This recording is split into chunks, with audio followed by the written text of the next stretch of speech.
flag football, because I'm not going to say everyone's played flag football, boy, but that number's big. I mean, well, we the all number do. of people, the number of people that have played either flag or touch is basically everybody in America. Everybody. Okay, when you go to the beach, you don't see guys with baseball gloves. You don't see people, chipping golf balls. You don't see people, bouncing about, kicking a soccer ball on the beach. You see people throwing a football, right? This is, the backyard sport. America's pastime is truly, non-contact football. So when we're really, really loosely organized, we play touch, and when we organize a little bit, we play flag. But this kind of football really is the biggest sport, I think, in the country.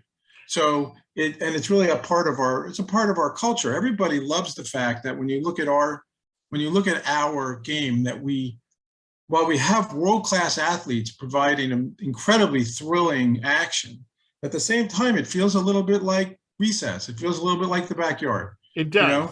And people like that. It reminds them of happy times and how enjoyable it is. And one of the great things about the players being unmasked, unhelmeted, is that they share that joy much more clearly. I'm sure they're having a heck of a time playing tackle football, but you wouldn't know it because you can't see them. But when you're watching or attending one of our events, you really get in there with the players. They're really characters. And one of our concepts is that essentially, we took the best part of football and the best part of basketball and mushed them together. Because the best part of basketball is the visibility of these great athletes. The games don't have a lot of meaning. The structure of basketball is really troubled. No, regular season games don't really count. You kind of know who's going to make the playoffs. And when you start the playoffs, there's probably only a couple teams that can win. So, basketball struggles with meaning, but is an amazing spectacle because of these visible world-class athletes who really become like characters. Football is fraught with meaning. Every game is critical.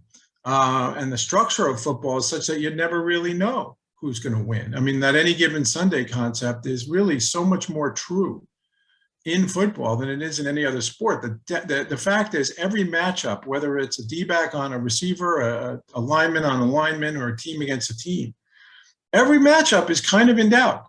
When you look at other sports, you have massive discrepancies in the quality of teams and stuff, and you kind of know the outcomes. But in football, look, man, the Jags have a couple wins, the Jets have 3 wins. You just don't know, right? You just don't know.